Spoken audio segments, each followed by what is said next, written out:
पुरसुकून नजर आने वाले इस शहर के अंदर असल में एक खतरनाक तूफान जन्म ले रहा था, क्योंकि डेमन और ह्यूमन कलीन की जंग के दौरान बड़े खानदान अपनी ताकत बढ़ाने का मौका ढूंढ रहे थे। 1000 साल पहले ईस्टर्न फैमिली सबसे ताकतवर खानदान हुआ करती थी, लेकिन वक्त बदल गया और अब ईस्टर्न फैमिली कमजोर जबकि वेस्टर्न फैमिली दिन ब दिन ताकतवर होती जा रही थी। और उसी तारीख ने ओवियनक फैमिली को 1000 साल की इज्जत और मजबूत बुनियाद दी थी, जिसका असर आज भी पूरी दुनिया पर नजर आता था। लिन और ली फैमिली भी तेजी से ताकत हासिल कर रही थी, लेकिन जब लिन फैमिली के दोनों बेटे लिन शियाओ और लिन फैंग मारे गए तो खानदान के अंदर इख्तिलाफात पैदा हो गए और लिन फैमिली तेजी से जवाल का शिकार होने लगी। अब बाकी 6 बड़े खानदानों की नजरें टॉप फैमिली की कुर्सी पर थीं। उसीलिए ओवियनक के बुजुर्ग ने हुक्म दिया, हमें अपने हंटर्स की तादाद हर हाल में बढ़ानी होगी। लेकिन एक शख्स ने फौरा सवाल उठाया, जब डेमन कलीन पहले ही बेचैन है तो क्या उस वक्त दूसरे खानदानों से लड़ाई शुरू करना हमारे लिए नुकसानदेह नहीं होगा? दूसरे बुजुर्ग ने इत्मीनान से जवाब दिया, फिक्र करने की जरूरत नहीं, हमारी दौलत मुस्तकबिल के हीरोज तैयार करेगी और डेमन से लड़ने के लिए हिंटर एसोसिएशन मौजूद है। हमें खुद फ्रंट लाइन पर जाने की कोई जरूरत नहीं। मगर अचानक एक घबराया हुआ आदमी दौड़ता हुआ अंदर आया और चीख कर बोला, बाहर एक इंतहाई ताकतवर दुश्मन आ गया है, इसने हमारे कई मुहाफिजों को बुरी तरह जख्मी कर दिया है। ये सुनते ही ओवियनक फैमिली का एक जंगजू आगे बढ़ा और गुस्से से दहाड़ते हुए बोला, तुम कौन हो? ओवियनक फैमिली में घुसने की तुम्हारी हिम्मत कैसे हुई? तुम्हारी ये गुस्ताखी हद से ज्यादा बढ़ चुकी है। आसमान से एक नूरानी परों वाले घोड़े पर सवार सफेद बालों वाला एक जंगजू नमूदार हुआ और आते ही ओवियनक फैमिली पर हमला करने वालों को निशाना बना दिया। जमीन पर गिरा हवागार दर्द से तड़प रहा था, क्योंकि नारंगी जादू ने उसे बुरी तरह जकड़ रखा था। काला चश्मा पहने बास ये मंजर देखकर हैरान रह गया और बोला, ये क्या चीज है? क्या ये कोई तावीज है? लेकिन वो चाहकर भी हिल नहीं पा रहा था। घोड़े पर बैठा वो बूढ़ा जंगजू सबको हकीर समझते हुए गुरूर से बोला, तुम सब इतने कमजोर हो। तभी गार्डस की नजर उसकी पीठ पर लटकी हुई चमकती तलवार पर पड़ी और वो चीख उठे, इस तलवार में डिवाइन आर्टिफिकट का टुकड़ा लगा है, यही वो पुरस्कार हिंटर है। लेकिन इस जंगजू ने फौरा जवाब दिया, हिंटर? क्या आजकल काश्तकारों को हिंटर कहा जाता है? मैं हिंटर नहीं हूँ, मैं ओवियनक वू फैंग हूँ। ये नाम सुनते ही बूढ़े आदमी के होश उड़ गए। क्या तुम ओवियनक वू फैंग हो? वही हीरो जिसने 1000 साल पहले 10 डिवाइन टुकड़े जुमा किए थे। ओवियनक फैमिली के सबसे बड़े बुजुर्ग। एक आदमी हैरत से सोचने लगा, क्या ये 1000 साल बाद टाइम ट्रेवल करके यहाँ आया है? तब दूसरे शख्स ने शक से पूछा, आखिर क्या सबूत है कि तुम ही ओवियनक वू फैंग हो? ओवियनक वू फैंग ने गुस्से से जवाब दिया, तुम्हें सिर्फ इतना जानने की जरूरत है कि उस वक्त ओवियनक फैमिली को एक ताकतवर आदमी की जरूरत है और वो आदमी मैं हूँ। बस इतना ही काफी है। मैं ओवियनक वू फैंग हूँ, 1000 साल पुराने दूर का हीरो। अगर हर दूर का कोई मरकजी किरदार होता है तो उस जमाने का मरकजी किरदार में था, लेकिन इस जंग का अंजाम इंतहाई खौफनाक था। आखिर में जमीन पर सिर्फ खोपड़ियां और लाशें ही बाकी रह गई थीं। वो दूर बहुत भयानक था, हर तरफ जंग, भूख और मौत का राज था और इंसानों के खौफ और नफरत से ही डेमन कलीन ने जन्म लिया। कहते हैं अंधेरे दूर में हीरो पैदा होते हैं। मैं ओवियनक फैमिली का बड़ा बेटा था, बचपन से चांगशान माउंटेन पर डाउ आर्ट सीखता रहा और फिर अपने साथियों के साथ डेमन टावर पर हमला कर दिया।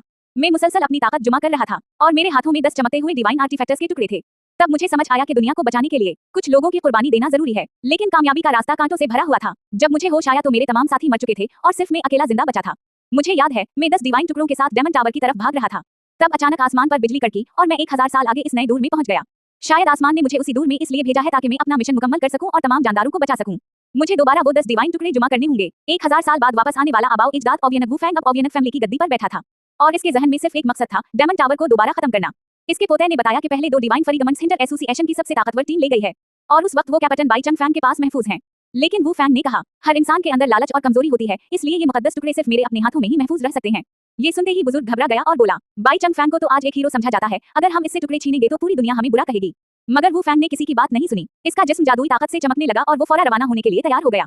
अगले ही लम्हे वो जमीन के अंदर गायब हो गया। सब हैरान रह गए, ये तो अरथा इसकी फिंगर टेक्निक है। क्या ये वाकई 1000 साल पुराना अबाउ इजदाद है? दूसरी तरफ बाई चंग फैंग की टीम थकी हारी रेगिस्तान में आगे बढ़ रही थी और कह रही थी, बस अब एसोसिएशन पहुंचने वाले हैं, घर जाकर मजे से कुकीज खाएंगे। लेकिन अचानक टीम के एक लड़के की आंखों में जामुनी रोशनी चमकी। इसे किसी खतरे का एहसास हो चुका था। वो फौरा पलटा और चीख कर बोला, कौन हो तुम? क्योंकि इसके सामने ओवियनक वू फैंग खड़ा था, जो उनके डिवाइन फरीगमंस लेने आ चुका था। अचानक सुर्ख बालों वाली लड़की पर हवा में उड़ते हुए चमकते तावाजों से हमला हवा और वो घबरा कर चीखी। ये क्या चीज है? इसने गौर से देखा तो समझ गई कि ये कोई आम जादू नहीं था। इसकी तकनीक बिल्कुल अजीब और खतरनाक थी। सामने वाली टीम ने फौरा अपने तावीज बिजली की तरह घुमाए और इन्हें सुर्ख बालों वाले लड़के की तरफ फेंक दिया। काले बालों वाले लड़के ने ये तकनीक पहचान ली और हैरत से सोचा, क्या ये 1000 साल पुरानी काश्तकारी की तकनीक हो सकती है? अचानक तावाजों की जोरदार टक्कर से जमीन फट गई। इतना बड़ा शिगाफ पड़ा कि पूरी टीम हवा में उछल गई। तभी सबके दरमियान नीली रोशनी के साथ सफेद बालों वाला ओवियनक वू फैंग नमूदार हुआ और सबके मुंह से बेइख्तियार चीख निकली, आ! इसके कदम जमीन पर पड़ते ही नीचे गिरे हुए तावीज में जामुनी आग भड़क उठी। इसकी ताकत देखकर सब हैरान वाव साकत रह गए। काले बालों वाले को किताब में लिखी बात याद आ गई। मेरा अंदाजा दुरुस्त था, ये ओवियनक वू फैंग है जो 1000 साल पहले से टाइम ट्रेवल करके आया है और सिर्फ 2 माह बाद डेमन कुंग को शिकस्त देगा। आखिरकार ओवियनक वू फैंग ने सुर्ख बालों वाली लड़की को बचा लिया और दुश्मन की देवहकल तलवार के सामने अपनी टीम की हिफाजत के लिए डटकर खड़ा हो गया। सफेद बालों वाला ओवियनक वू फैंग सुर्ख बालों वाली ली तैन तैन को यगमाल बना लेता है और वो खौफ से सिर्फ चीख पाती है, कैप्टन! काले बालों वाला कैप्टन ओवियनक वू फैंग को घूरता रहता है और बेचैनी से सोचता है, ये आदमी आखिर है कौन? इसे देखकर मुझे इतनी बेचैनी क्यों हो रही है? सुर्ख बालों वाले साथी को अचानक याद आता है कि ये मंजर बिल्कुल वैसा ही है जैसा पहली बार ली तैन तैन और डेमन कुंग से मुलाकात के वक्त हवा था। अब सवाल ये था कि डेमन कुंग क्या फैसला करेगा। दूसरी तरफ आसमान पर मौजूद खलाई देवता मजे से पाक कारण खाते हुए ये लड़ाई देख रहे थे। एक बोला, वाह, इसके हमले तो जबरदस्त हैं। दूसरा बोला, मैं उसे जानता हूँ, ये 1000 साल पुराना काश्तकार है। अब पूरे कायनात के देवताओं की नजरें ओवियनक वू फैंग पर जम चुकी थी। कोई इसे अपना पालतू बनाने की बात कर रहा था तो कोई कह रहा था कि डिवाइन डेसनेट का वक्त 1000 साल पहले कर दो। तब वू फैंग ने नीचे खड़ी टीम को देखा, एक ठंडी सांस ली और बोला, ओह, तुम लोग हो। फिर हकीकत सामने आई। जिस लड़की को वुफैंग ने पकड़ा था वही तीसरा आर्टिफैक्ट फरीगमंट ले गई थी और बगैर सोचे अपने ही साथी को मार चुकी थी। कैप्टन की टीम वुफैंग की चमकती हुई तलवार देखकर खौफजदा हो गई, क्योंकि इस पर डिवाइन फरीगमंट्स लगे हुए थे और सब समझ गए कि इस शख्स से दूर रहना ही बेहतर है।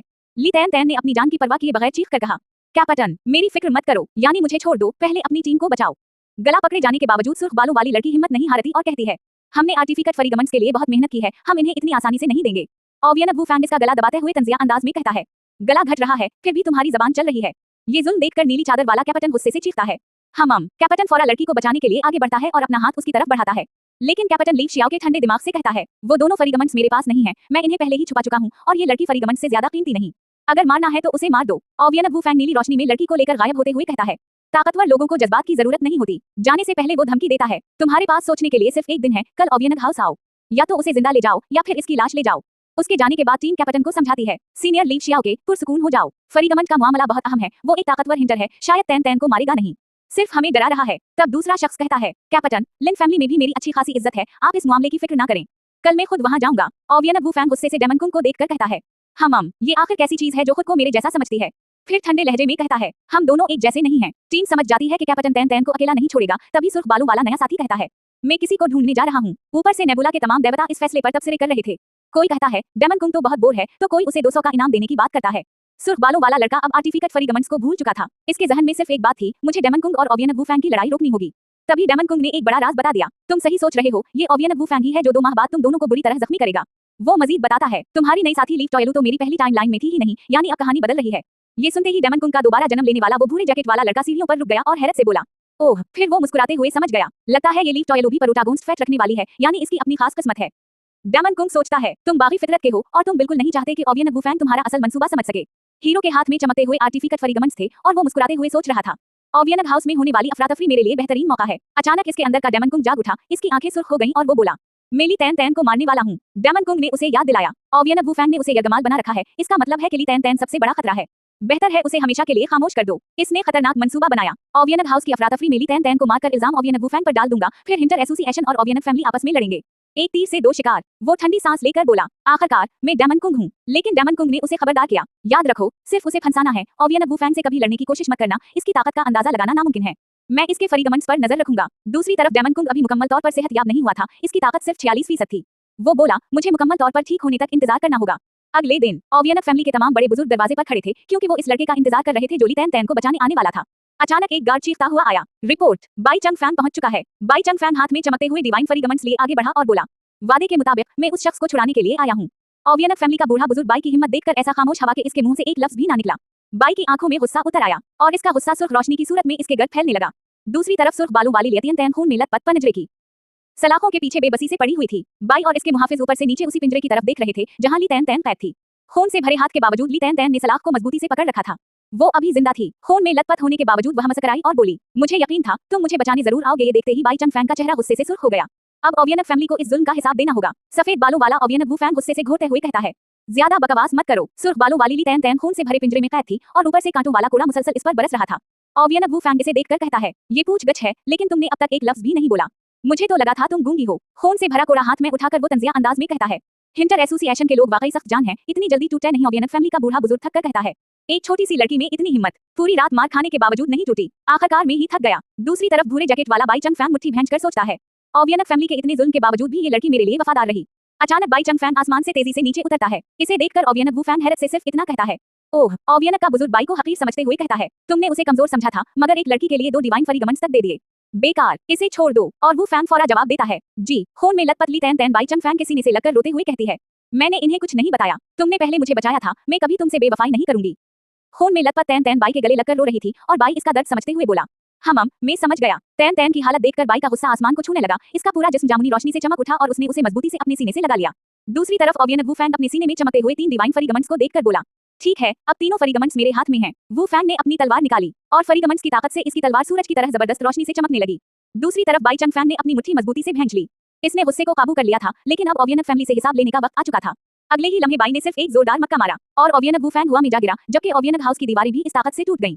ये देखकर ओवियन के बुजुर्ग गुस्से से चीख उठे, हमारे आबाओ अजदाद पर हमला करने की तुम्हारी हिम्मत कैसे हुई? आखिर तुम करना क्या चाहते हो? बाई ने खून में लथपथ तैन तैन को अपनी बाहों में उठाया और गुस्से से जवाब दिया, क्या तुम्हें ये सब नजर नहीं आ रहा? क्या तुम्हें इस जुल्म के निशान दिखाई नहीं दे रहे? अचानक बाई की आंखें सुर्ख हो गईं और इसके जिस्म से सुर्ख बिजली निकलने लगी।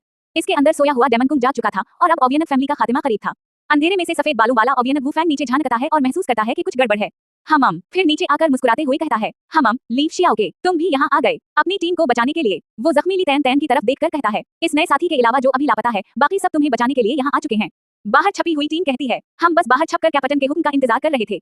अचानक ओवियनक फैमिली पर आका एक जबरदस्त हमला होता है। बाई की टीम ने आखिरकार जंग शुरू कर दी थी। ये देखकर ओवियनक का बूढ़ा बुजुर्ग नीली ताकत जुमा करते हुए गुस्से से चीखता है, मेरे आबाओ इजदाद पर हाथ उठाने की तुम्हारी हिम्मत कैसे हुई? तभी भूरे जैकेट वाला नया साथी, जिसके अंदर डेमन कुंग छुपा हुआ था, उंगली उठाकर तंजिया अंदाज में कहता है, बोसीदा बूढ़े, तेरा जमाना गुजर चुका है। अगले ही लम्हे वो जोरदार चटक्की बजाता है, पा, और यही चटक्की इसकी पूरी टीम के लिए हमले का इशारा बन जाती है।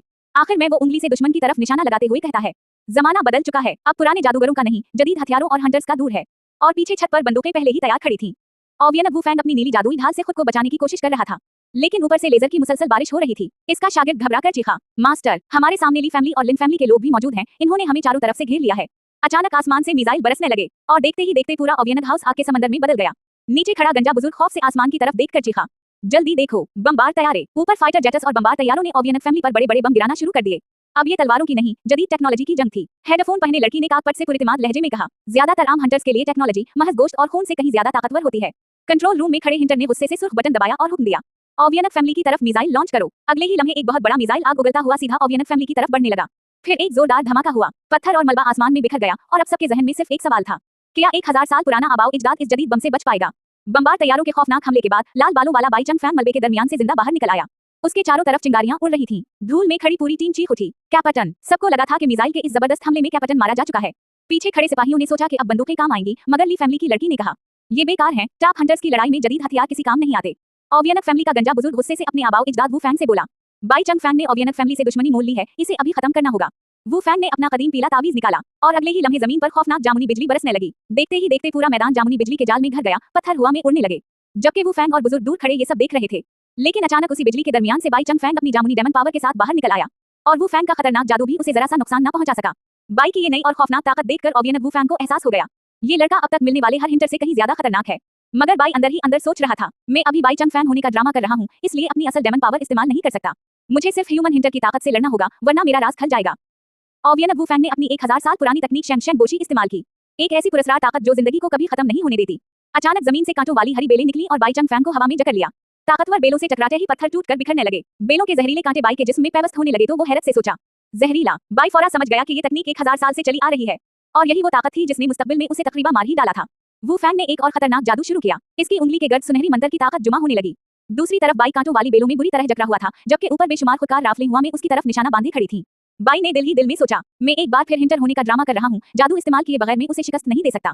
अगले ही लम्हे तमाम बंदूकों ने एक साथ आग उगल दी और गोलियों की खौफनाक बारिश बाई की तरफ होने लगी। मगर बाई की टीम खुशी से चीख उठी, कैप्टन, शाबाशा! इन्हें लगा था कि ये सब कैप्टन का जबरदस्त मंसूबा है, जबकि हकीकत में बाई खुद ही इस जाल में फंस चुका था। ओवियनक फैमिली का बूढ़ा बुजुर्ग बाई की हालत देखकर पागलों की तरह चीखा, वेल डन, यानी तुमने हमारा घर तबाह करके बहुत अच्छा किया। सफेद बालों वाला ओवियनक वुफैंग अपनी नीली आंखों से पीछे मुड़ा और हैरत से सोचा, हमम, इसका खून आखिर इतना गाढ़ा कैसे है? कांटों वाली बेलों में जकड़ा हुआ बाई चंग फैंग अपनी जामुनी डेमन पावर से इन्हें तोड़ने में कामयाब हो गया और सोचा, खुशकिस्मती से इस जिस्म का खून बहुत गाढ़ा है, वरना मैं अब तक मर चुका होता। लेकिन बाई की ताकत मुसलसल कम हो रही थी, वो पसीने में भीग गया और सोचने लगा, मगर ये लड़ाई ज्यादा देर तक ऐसे नहीं चल सकती। इसने फैसला किया, या तो इस ओवियनक वुफैंग को हमेशा के लिए खामोश करना होगा, या फिर मैजिक टावर में वापस जाकर मजीद 1000 साल तक छुपना पड़ेगा। दूसरी तरफ ओवियनक वुफैंग 2 डिवाइन फरीगमंट्स हाथ में लिए हुआ में बुलंद हुआ और बोला, बाई चंग फैंग, मुझे तुम्हारा नाम याद रहेगा, तुम वाकई बहुत बासलाहियत हो। फिर इसने दोनों फरीगमंट्स को आपस में जोड़ा और ताकत जुमा करते हुए कहा, लेकिन बदकिस्मती से तुम्हारा मुखालिफ मैं हूँ। बाई चंग फैंग ने इसके गुरूर भरे अंदाज को देखा और ठंडे लहजे में बोला, क्या दिखावा है ये बूढ़ा। उसी दौरान शहर के दूसरे हिस्से में एक दफ्तर में मौजूद शख्स ने ओवियनक फैमिली की तरफ से आने वाले धमाकों की आवाज सुनी और घबरा कर बोला, इतना शोर आखिर वहाँ हो क्या रहा है? अचानक शहर के बीचों बीच पानी की एक खौफनाक लहर उठ खड़ी हुई। लोग चीखने लगे, देखो, दरिया! नीली रोशनी से चमकता पानी एक देवहैकल भंवर बनकर आसमान की तरफ उठने लगा। पूरा इलाका पानी के जादू में डूब गया। लोग खौफ से भागने लगे और एक शख्स चीखा, शहर का वाटर सिस्टम खराब हो गया है, जल्दी भागो। पानी ने हाथों जैसी शक्ल इख्तियार कर ली और रास्ते में आने वाली हर चीज को अपनी लपेट में लेने लगा। बड़ी बड़ी लहरें हर तरफ तबाही मचा रही थीं। अचानक शहर के बीच एक बहुत बड़ा नीला भंवर बन गया, जैसे जमीन के अंदर ही कोई खतरनाक पोर्टल खल गया हो। ऊपर से देखा गया तो शहर के दरमियान एक बहुत बड़ा गड्ढा बन चुका था, इमारतों का मलबा हर तरफ बिखरा था और नीली आग अब भी जल रही थी। लाल बालों वाला बाई चंग फैंग ये तबाही देखकर बिल्कुल खामोश हो गया। इसके मुंह से सिर्फ इतना निकला क्योंकि वो समझ चुका था कि ये तबाही उसी की ताकत का नतीजा है। मगर अचानक दूसरी तरफ से सुर्ख आग का एक खौफनाक तूफान भड़क उठा। पानी के बाद अब आग की बारी थी। अगले ही लम्हे आग ने एक देवहैकल फीनिक्स की शक्ल इख्तियार की और आसमान से नीचे झपटते हुए जामुनी लिबास वाले दुश्मन पर हमला कर दिया। नीचे नीला पानी अब भी चमक रहा था और अब शुरू हो चुकी थी पानी और आग की आखिरी जंग। आसमान तक उठती हुई नीले पानी की एक खौफनाक लहर ने पूरे शहर को अपनी लपेट में ले लिया। ऐसा लग रहा था जैसे समंदर का कोई कदीम जादू जाग उठा हो। सफेद बालों वाला ओवियनक वुफैंग दोनों हाथों में तावीज लिए सख्त लहजे में बोला, एक दूर के खात्मे पर कुर्बानियां देना हमेशा जरूरी होती हैं। लाल बालों वाला बाई चंग फैंग पसीने में भीगा हुआ इसकी आंखों में आंखें डालकर चीखा, आखिरकार ये डेमन कुंग है कौन? अचानक शहर के ऊपर पानी ने एक बेवहकल नीले ड्रैगन की शक्ल इख्तियार कर ली। इसकी आंखें सफेद रोशनी से चमक रही थी और पूरा मौसम बदल चुका था। तबाहशुदा शहर के दरमियान बाई चंग फैंग अकेला खड़ा था, सामने पानी का बेवहकल ड्रैगन और पीछे जलता हुआ शहर। बाई के माथे पर पसीना आ गया और पानी के कतरे इसके चेहरे पर गिरने लगे। अब इसे अंदाजा हो चुका था कि सामने 1000 साल पुराना खौफनाक इफरीत खड़ा है। दूसरी तरफ सुर्ख आग ने एक बेवहकल फीनिक्स की शक्ल इख्तियार कर ली और वो जमीन को चीरते हुए बाई पर हमला करने के लिए झपट पड़ा। बाई हुआ के दरमियान गिर रहा था, ऊपर आग का सुर्ख फीनिक्स और नीचे पानी का नीला ड्रैगन, और वो दोनों की तबाहकुन ताकतों के बीच फंस चुका था। अगले ही लम्हे पानी का ड्रैगन पूरी ताकत से फट पड़ा। एक जोरदार धमाके के साथ नीली लहरें चारों तरफ फैल गईं और पूरा मैदान पानी की रोशनी में डूब गया। बाई चंग फैंग की आंखें गुस्से से सुर्ख हो चुकी थीं और इसके पीछे पूरा शहर आग में जल रहा था। अब उसका गुस्सा काबू से बाहर हो चुका था। अचानक ओवियन वू फैंग के जादू पर एक जोरदार धमाका हुआ, बूम, और पूरा इलाका तेज रोशनी से भर गया। सुर्ख बालों वाली लड़की और इसका साथी हैरत से चीख उठे, कैप्टन, ये काम कर गया। ये मंजर देखकर ओवियन फैमिली का बूढ़ा बुजुर्ग मुंह खोले हैरान रह गया। इसे यकीन ही नहीं आ रहा था कि बाई आखिर इस हमले से बच कैसे गया। ओवियन वू फैंग ने अपनी नीली आंखों से गौर करते हुए सोचा, अगरचे मैं साफ नहीं देख सका, लेकिन अभी उसी लम्हे एक इंतहाई ताकतवर कुव्वत ने मेरे हमले को रोक दिया था। दूसरी तरफ भूरे जैकेट वाला बाई खामोश खड़ा था, इसके हाथ में जामुनी डेमन पावर चमक रही थी। हकीकत ये थी कि उसी छपी हुई ताकत ने इस हमले को रोका था। वू फैंग ने शक से सोचा, कहीं ऐसा तो नहीं कि ये बाई चंग फैंग अपनी ताकत बढ़ाने के लिए। फिर वो पीठ मोड़कर बोला, बिल्कुल लिन फैमिली के उस शख्स की तरह जादू का इस्तेमाल करके अपनी जिंदगी कुर्बान करके ताकत हासिल कर रहा हो। एक इंसान का इस तरह करना वाकई काबिल रहम है। लेकिन बाई ने जेब में हाथ डाले ठंडे लहजे में मुस्कुराते हुए सोचा, लगता है ये बूढ़ा अभी तक जवाब नहीं समझ पाया। सफेद बालों वाला ओवियन वू फैंग हाथ में सब्ज बोतल लिए संजीदा लहजे में बोला, अब अगला बार पूरी संजीदगी से होगा, मजाक खत्म। फिर उसने 1000 साल पुराना रोल टाइप आर्टिफिकट पर्पल गोल्ड गोड निकाला। इसका उसूल था कि दुश्मन का नाम पुकारूं और वो गोड के अंदर खींचा जाए। वू फैंग बोला, बाई चंग फैंग, तुम पहले दुश्मन हो जिसने मुझे संजीदा होने पर मजबूर किया है। वू फैंग ने पूरी ताकत से गोड को बुलंद किया और गरज कर पुकारा, बाई चंग फैंग। मगर बाई ने गोड की खींचने वाली ताकत को नजरअंदाज किया और हवा ही में वू फैंग की तरफ जामुनी बिजली से भरा मक्का दे मारा। वू फैंग हैरत से देखता रह गया। बाई की आंख जामुनी रोशनी से चमक रही थी और इसके हाथ में डेमन कुंग की बिजली कौनक रही थी। ये किसी आम हिंटर की ताकत नहीं, बल्कि असल जादुई ताकत थी। अगले ही लम्हे बाई का जामुनी बिजली वाला मक्का वू फैंग की ढाल से टकराया और पूरा मैदान बिजली की चमक से भर गया। वू फैंग का जादू बुरी तरह नाकाम हो गया और वो हुआ में लड़खड़ाते हुए चीख उठा, आह, 1000 साला जंगजू की सारी शान एक ही बार में मिट्टी में मिल गई। वू फैंग पसीने में भीगकर पर्पल गोड गोड को देखते हुए सोचने लगा, ये गोड उसे अंदर क्यों नहीं खींच सका? क्या ये खराब हो गया है, या फिर कहीं ऐसा तो नहीं कि उस लड़के में कोई और राज छुपा है? आखिर में बाई हुआ में बुलंद हुआ और वू फैंग के मुंह पर जोरदार लात दे मारी। इसके हाथ से कीमती पर्पल गोड गोड भी छूटकर हुआ में उछल गया और अब शिकारी खुद शिकार बन चुका था। ओवियन वू फैंग ने बाई के चेहरे पर हाथ मारकर गुस्से से चीखा, ये बाई चंग फैंग नहीं है, आखिर ये शख्स है कौन? वू फैंग ने अपनी नीली हुआ जैसी ताकत से बाई को उठाकर दूर फेंक दिया और इसके टकराने से बड़े बड़े पत्थर टूटकर बिखर गए। बाई ने मुट्ठी भैंची और सोचा, 1000 साल पुराना फरीगमंड, और ये इंसान मेरी देखी हुई हर ताकत से ज्यादा मजबूत है। इसे मारने के लिए मुझे जादू इस्तेमाल करना होगा। आग और धुएं के दरमियान बाई अकेला खड़ा हुआ और फैसला कर लिया, इसे खत्म करने के लिए मुझे अपनी पूरी ताकत आजाद करनी होगी। अब मजीद ड्रामा नहीं। अचानक बाई का हाथ स्याह और जामुनी जादू से भर गया, उसकी आंखें सुर्ख हो गईं। अंदर छुपा डेमन कुंग जा चुका था और पहली बार उसने अपनी असल जादुई ताकत इस्तेमाल की। दूसरी तरफ वू फैंग ने अपना सबसे ताकतवर हथियार निकाला, वो तलवार जो डिवाइन आर्टिफैक्टर्स के टुकड़ों से बनी थी, और बोला, मैं अपने इस ताकतवर तरीन हथियार के साथ अपनी पूरी कुव्वत से उसका मुकाबला करूंगा। वू फैंग नीली रोशनी में तलवार लिए हुआ में बुलंद हुआ, जबकि नीचे बाई का स्याह और जामुनी जादू पूरे मैदान में फैल चुका था। अब 1000 साल पुराने जंगजू और डेमन कुंग का फैसला किन मुकाबला होने वाला था। बाई ने अपनी पीठ दुश्मन की तरफ की और अपने ही बनाए हुए खौफनाक जामुनी स्याह समंदर में कदम रख दिया। यही इसकी असल ताकत और इसकी हकीकी दुनिया थी। आखिरकार दोनों एक दूसरे की तरफ पूरी ताकत से लपके। वू फैंग नीली बिजली में और बाई जामुनी आग में, दोनों की चीखों के साथ एक जबरदस्त टकराव शुरू हो गया। जैसे ही ओवियन वू फैंग और बाई चंग फैंग की नीली और जामुनी ताकतें टकराने वाली थीं, पीछे से एक जोरदार आवाज आई, रुक जाओ। अचानक पूरा मैदान खामोश हो गया। भूरे जैकेट वाला बाई सर झुकाकर खड़ा रहा। इसका असल राज खलने ही वाला था और वू फैंग भी समझ चुका था कि ये लड़का आम इंसान नहीं। तभी सोट पहने दाढ़ी वाला सीनियर अफसर आगे बढ़ा और गुस्से से बोला, तुम दोनों आखिर कर क्या रहे हो? तुम इंसानों के लिए डेमन रेस के खिलाफ सबसे कीमती जंगजू हो। लाल बालों वाला शख्स मुस्कुराते हुए दिल ही दिल में सोचने लगा, शक्र है डेमन कुंग और ओवियन वू फैंग की ये खतरनाक लड़ाई वक्त से पहले रुक गई, वरना अगर डेमन कुंग आज ही मारा जाता तो इंसानों और डेमन्स की अजीम जंग भी वक्त से पहले शुरू हो जाती। जख्मी टीम ने अफसर से कहा, हम जानते हैं आप हमारी भलाई चाहते हैं, लेकिन हमें अपने कैप्टन पर पूरा यकीन है, वो ओवियन वू फैंग को शिकस्त दे सकता है। बाई ने वू फैंग की तरफ उंगली उठाई और अफसर के पीछे से गुरूर के साथ बोला, ए बूढ़े, अगर तुम बीच में पड़ना चाहते हो तो इस पुरस्कार आदमी के लिए एक अच्छा सा ताबूत तैयार रखना, मैं खुद उसकी मदद कर दूंगा। दाढ़ी वाले अफसर ने आंखें सकीड़ी और मुस्कुरा कर कहा, क्यों ना ऐसे चैलेंज का इस्तेमाल किया जाए जो ज्यादा मुश्किल भी हो और जिसका इनाम भी कहीं बड़ा हो।